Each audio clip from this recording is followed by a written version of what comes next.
والسياسية الوطنية في مصر يعبرون عن رفضهم وغضبهم تجاه الممارسات الوحشية البربرية التي يقوم بها الكيان الصهيوني المحتل الغاصب في حق أهلنا في فلسطين وقطاع غزة بشكل خاص، ويذكرون بأن القضية الفلسطينية هي قضية أمن قومي مصري في المقام الأول، انطلاقا من أن الدور المصري دور محوري واستراتيجي ليس بالنسبة للقضية الفلسطينية فقط، وإنما للمنطقة العربية بأسرها. وعليه يؤكد الموقعون على ما يلي: أولا، مطالبة الحكومة المصرية بالقيام بمسؤولياتها التاريخية والوطنية تجاه الشعب الفلسطيني من خلال: 1. فك الحصار عن غزة وفتح معبر رفح من طرف واحد. 2. توصيل الكهرباء إلى قطاع غزة وبثه بالوقود. 3. تمكين القوافل الإغاثية والمعونات المصرية والعربية من القيام بدورها بتزويد أهل القطاع بالمواد الطبية والغذائية والاحتياجات الضرورية. 4. إعادة النظر في اتفاقية كامب ديفيد التي تكبر الوجود المصري العسكري على أرض سيناء، كما تمنع التعاون مع الشعب الفلسطيني والدفاع عن حقوقه المغتصبة. 5. تمكين القوى الوطنية من التعبير عن رأيها في مؤتمرات ومظاهرات واحتجاجات سلمية. 6.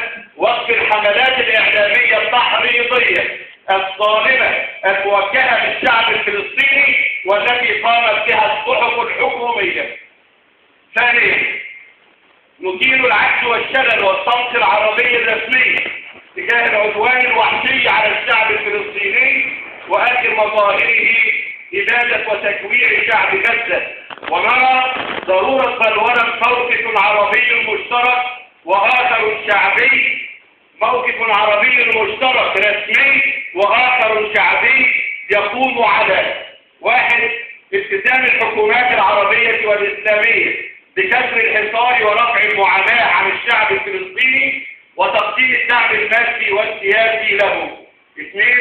إدانة الموقف الأمريكي المتآمر والداعم للعدوان الصهيوني في أعماله البربرية الوحشية التي يرتكبها. 3.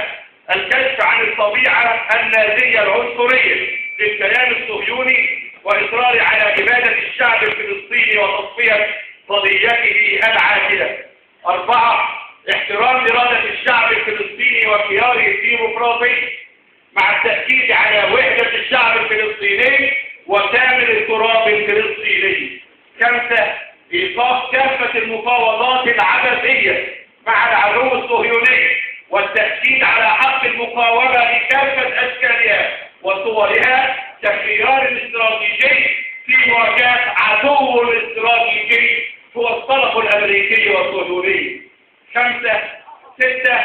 تفعيل اتفاقيات الدفاع العربي المشترك.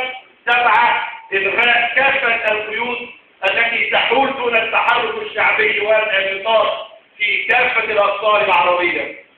ثالثا، إن دور الشعوب العربية والإسلامية له الأولوية في الخروج بالشعب الفلسطيني من محنته، وهو العنصر الحقيقي الفاعل في كسر الحصار عن إخواننا المحاصرين في فلسطين وقطاع غزة، وذلك من خلال تفعيل التبرعات العينية والمادية لهم، ممارسة كافة أشكال الاحتجاج من خلال المسيرات والمظاهرات والمؤتمرات التي يتقدمها أهل الرأي من العلماء والمفكرين والسياسيين ورموز الأمة، مع التأكيد على تفعيل حملات المقاطعة للبضائع الأمريكية والصهيونية بكافة أشكالها.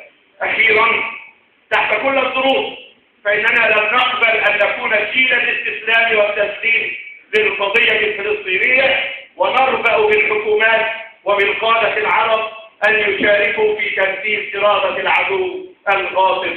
نحن الموقعون على هذا النداء، والسلام عليكم.